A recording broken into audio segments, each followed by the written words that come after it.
We've also recognized that it's not about us anymore. We have children. That's what it's about. We need to do the best we can to steward what they're learning, what they're seeing, the environment we're putting them in.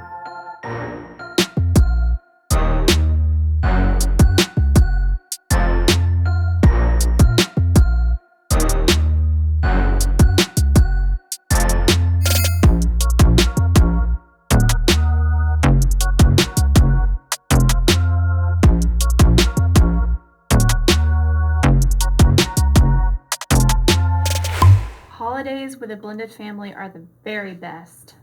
3, 2, 1.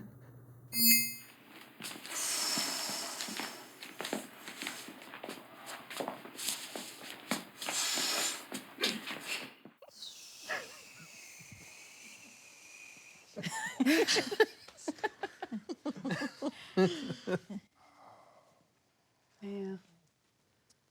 If anybody thinks that the holidays are easy with families, period. That's why I'm like, I don't even. Back to the middle.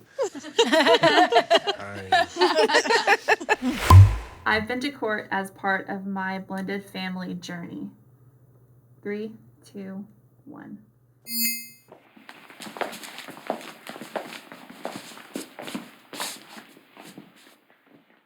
It's a whole hot mess of not funness. Then you're frustrated, not necessarily at the person, but the situation, and then you're trying to talk to your spouse about it, and they get frustrated at the person, not the situation. It just zaps you mentally, physically, spiritually, financially, and it's just not. If you guys can work it out, work it out.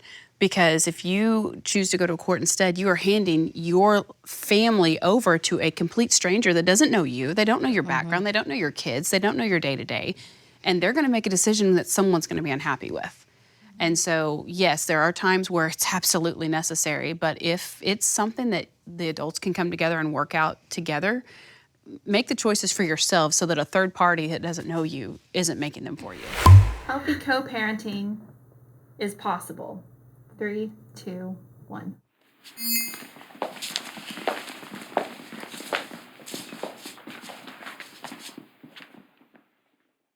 I think it starts with communication.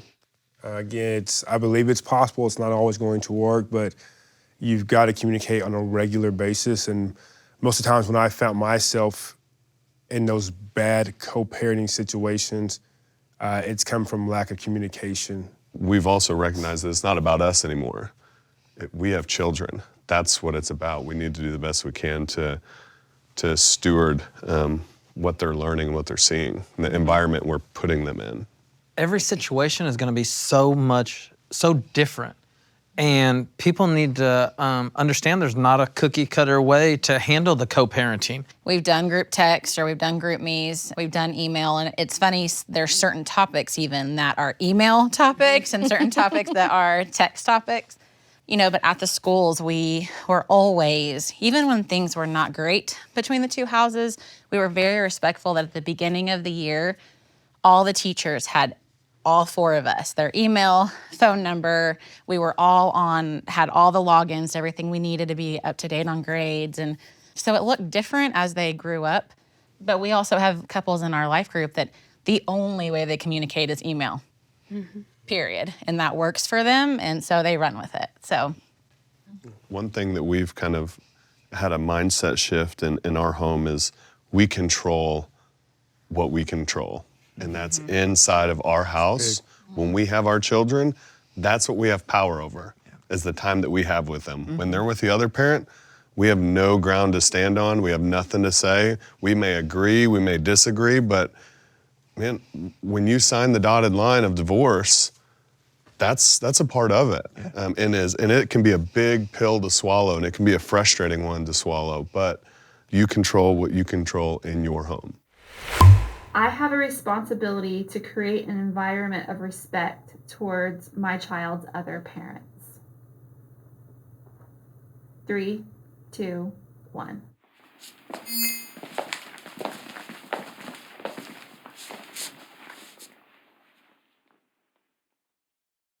It's really a hard thing to put the pain and maybe the disappointment, all the things of that past relationship, and not allow them to bubble up in the everyday conversations with your exes. If you're thinking bad about somebody else, whether it's, your child's parent or anyone else, man, you can control that, and you need to, take that to Christ and allow him to change your heart. If you look at somebody and think the best of somebody, no matter what they do, even if it really feels like they're doing something to hurt you, and that comes out when you're talking about them or to your children, they can sense that. On ours, I think I'm choosing somewhat agree because it's very hard to be encouraging and uplifting of somebody that's not there. Yeah. Somebody that is choosing not to come to the table. And that conversation with those children, if it's encouraging and uplifting on that side, then it turns it to, then what's wrong with me? Yeah. I think sometimes that we can try to over-explain or overanalyze what other people are thinking, or Or because why they made choices they made. Well, we were married to them, so I know what they were like, and then we try to put those things and tell our kids those things. And I think sometimes we have the responsibility to say, hey, I don't know why. I can tell you what I do know, and I can tell you that I believe that your mom or your dad wants the best for you, and I believe that they love you, but we don't have to overpromise them or tell them things that we don't know to be true. Building a blended family is one of our best opportunities to live out the gospel. 3, 2, 1.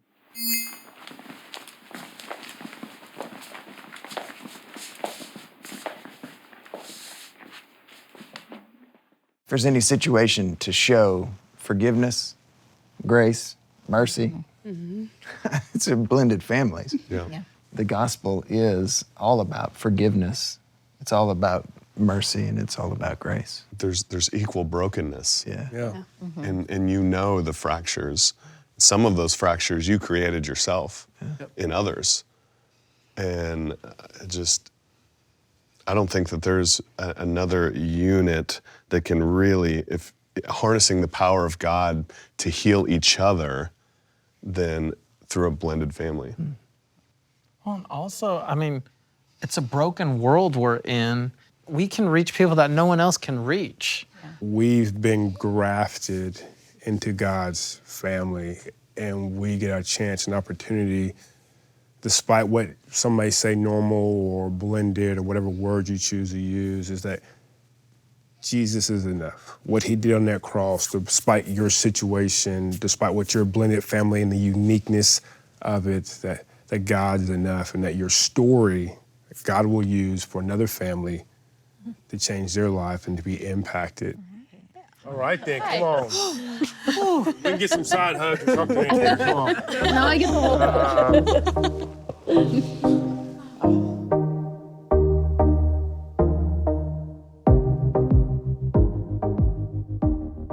You have to draw with me, okay? Okay. Which one does he want? All right. Who are we going to draw?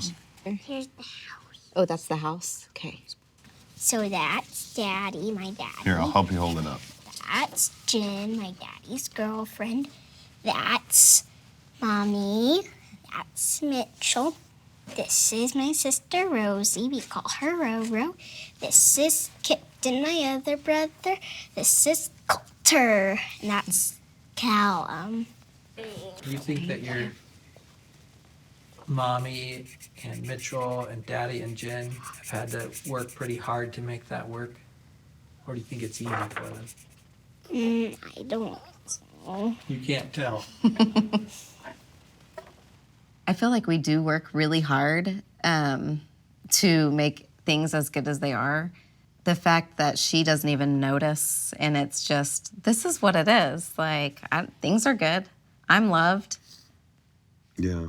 She doesn't feel like we're struggling to get there. She just feels like we're there. And I love that. That was my goal starting out.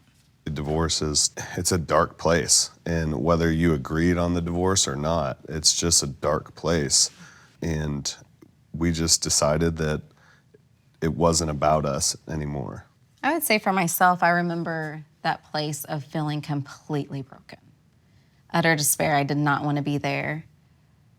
I felt alone, rejected, abandoned. It was really, really hard. And then I thought, through my kids' eyes of how hard it is for them. And knowing how bad I felt, I could only imagine how bad she felt. From there, I made it my mission of, I don't care how hurt I am, I'm not gonna damage them more. For me and Kipton's mother, we both had to ask for forgiveness, and eventually we got there. But it was a constant conversation. She said, "I forgive you," and at that point in time, I couldn't forgive myself. That was a big part of us figuring out how to work with each other. It's just saying, listen, not only am I just saying I forgive you, but I truly forgive you. We just consider us one big family. We have a family forest, not a family tree, and we get to make it what we want it to be. Now, I will also say we are so fortunate that all the adults are not just willing, all the adults are thriving, like reaching towards that same thing. We all want a happy family. We want a loving family. It was probably the first Father's Day that we were married. Justin, her ex-husband, reached out, sent me a text message, and he said, "Hey, happy Father's Day. I'm so thankful you're in my child's life. I'm thankful to have you." And that was just out of the blue, and it meant a lot. And I, in turn, did that to Kipton's stepdad, just because it was so impactful to me that I hoped that he would also feel the weight of that. Yeah. So I hear Jesus' words in that story. So we actually wrote this down. I'd love for you to read it. Here is a simple rule of thumb for behavior. Ask yourself what you want people to do for you, then grab the initiative and do it for them. Luke 6:31, the Message. We judge ourselves on our intentions, and I feel like we should judge others on their intentions as well. And so that's something that has been really big. And so just reading that, and it just hit me different. It's just kind of like, oh, that's really good. Feels good to know you're doing something Jesus said to do. Yeah. Also, we totally recognize our situation's very unique, that we have 6 adults that all want the same thing and are all willing to put it behind them, everything behind us. And not everybody has that. Some people have somebody that does not want to move forward, that does not want to get along. And all you can do is, be the best version of you that you can be. All you can do is handle your side of it and pray. Yeah. And prayer can change a lot. Yeah.